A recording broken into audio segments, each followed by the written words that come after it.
hmm You know, I've been to Stockholm, Sweden. I was an exchange student in Denmark during my senior year. Yeah. hmm And I got involved with a woman, that I had asked to marry me. And then I called her back and I said, well, I don't think we should get married. And it was a very, very difficult time for me. Yeah.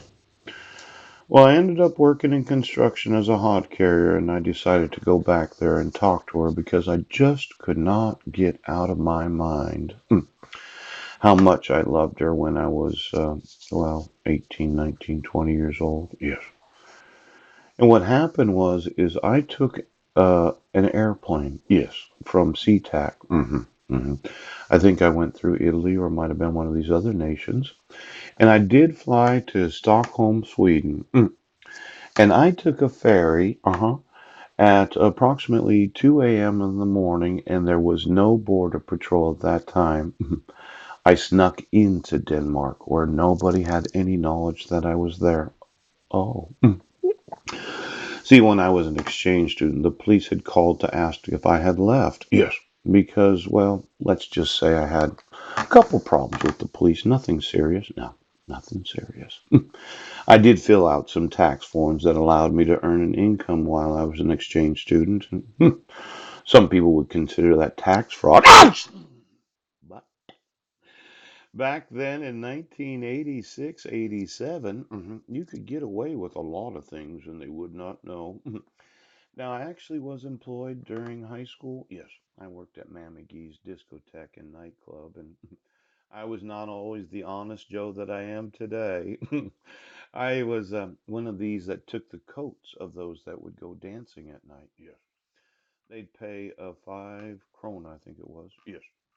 And then I'd give them their coat back, but I'd keep the ticket. Yes. And I keep reselling the same ticket over and over and over. Yeah. And I kept the money for myself instead of the discotheque getting the money.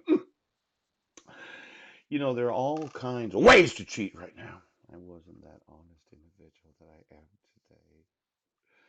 Now, let's say that I thought I was a super top secret young adult. Yes, where I took a ferry from Sweden to Denmark. Oh, because the tax authorities of Denmark did find out that I had fraudulently applied for what was known as a skattekort. Yes. That allowed me to earn approximately, well, at that time it was about $1,500. It could have been more than that, but somewhere around that. Yeah. And when earning that income, I had taken a plane from Denmark back to Spokane, Washington to surprise my mom. She didn't know that I was going to return during my senior year. Now, it was a round trip ticket. In about 10 days, I took a plane. Yes. From Denmark to Spokane, and I visited with. Oh, look at you, Pam Fairchild. Do you remember when I slept with you that night? Yes. Now, then I went back to Denmark. No, yeah, it did happen that way.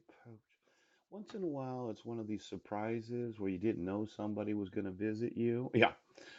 Now, what happened when I was on that airplane?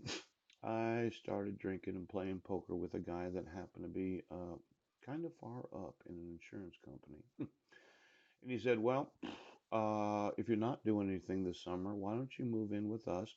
And we happen to have purchased a place called Ramnes Herrgård. Yes.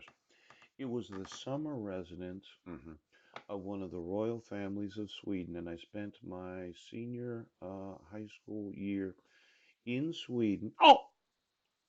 And I worked on Ramnes Herrgård, and it was really nice. It really was. I did make quite a bit of money there, too. Yes, you did.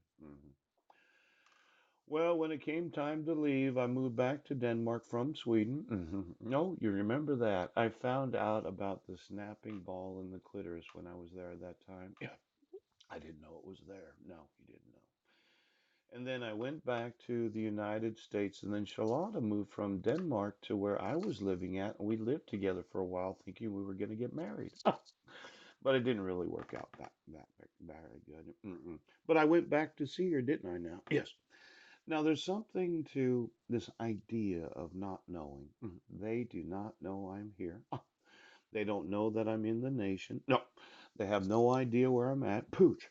And it gave me the availability of thinking about all the things I could do. Yes, as a citizen of another nation in a different nation that does not know that I'm there.